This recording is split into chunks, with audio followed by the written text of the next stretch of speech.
Vous avez mis en vente votre logement depuis quelques mois et vous n'avez toujours reçu aucune offre. Pire, vous n'avez peut-être même aucune visite. Qu'est-ce que vous allez bien pouvoir faire? C'est la question à laquelle je vais répondre dans cette vidéo. C'est parti!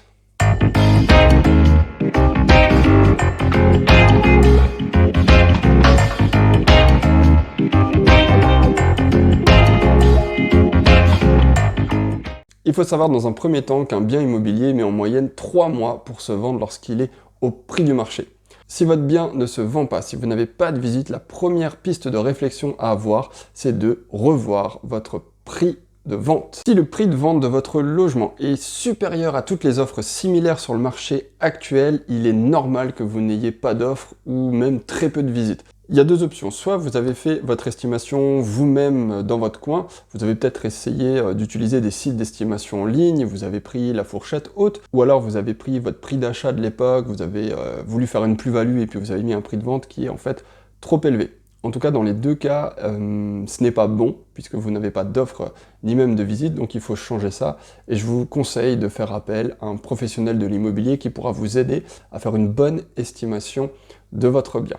Deuxième option, vous avez fait appel à un conseiller immobilier, mais au bout de 3 mois, rien ne se passe. Eh bien, je vous conseille vivement d'en discuter avec lui parce qu'il y a un souci quelque part dans la stratégie de vente. Alors, je vous vois déjà venir de loin, vous allez me dire, mais attendez, dans la première option, si on a fait nous-mêmes, il nous demande de passer par un conseiller immobilier, puis finalement, si on passe par un conseiller immobilier, on n'a peut-être pas non plus de résultats.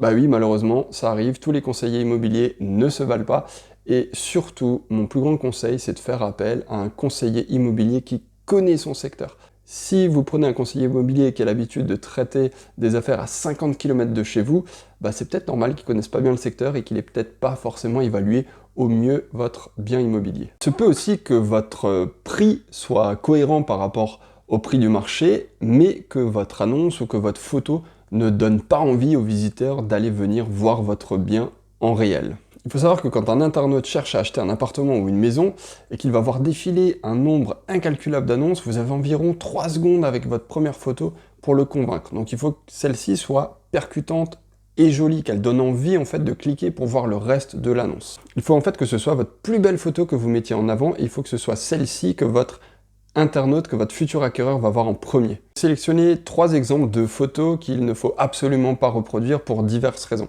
La première que vous êtes en train de voir, voilà, c'est une photo, on se rend pas du tout compte des volumes, il y a franchement le bordel, je suis désolé, on peut pas dire autrement, ça c'est vraiment quelque chose qu'il faut éviter. Essayez de désencombrer au maximum l'espace pour qu'on puisse se rendre compte des volumes et pour que ça fasse propre. Alors, deuxième exemple de ce qu'il ne faut absolument pas faire, ça c'était une photo qui était le titre en fait de l'annonce, donc c'était la première photo qu'on voyait, et honnêtement ça donne pas envie de cliquer dessus.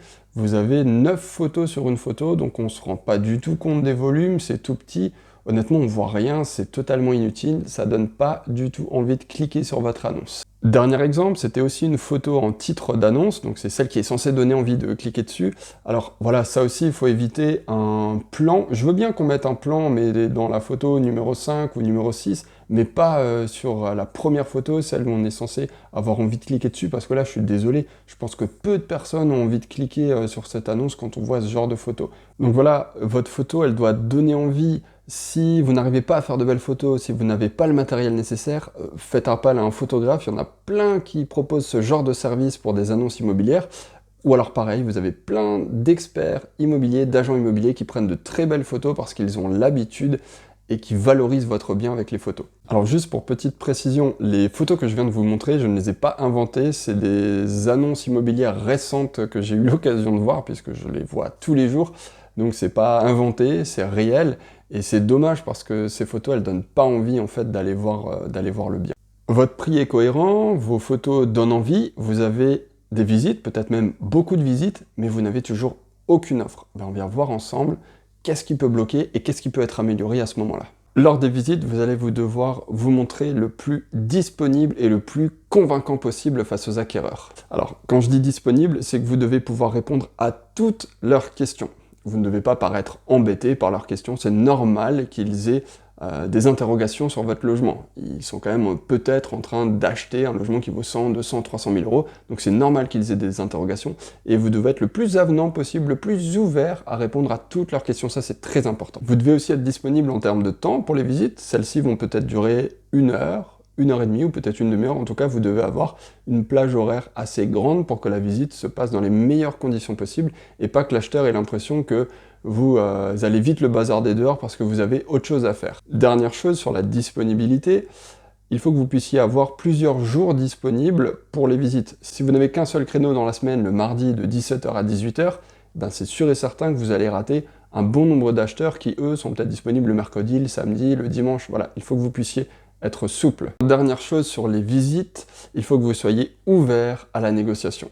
Et oui, votre bien ne se vendra peut-être pas pile poil au prix que vous espérez, mais il va peut-être y avoir une négociation avec l'acheteur. C'est tout un art de négocier, de convaincre, de persuader. Vous n'êtes peut-être pas un professionnel de la négociation, mais il faut s'y préparer parce qu'un acheteur ne fera pas forcément une offre exactement au prix que vous souhaitez. Donc voilà, il y a plein de choses qui peuvent expliquer que votre bien immobilier ne se vend pas, même après quelques mois d'annonces sur internet, parce que votre prix est peut-être trop élevé, vos photos ne donnent pas envie, ou peut-être parce que les visites ne s'effectuent pas de la meilleure manière possible.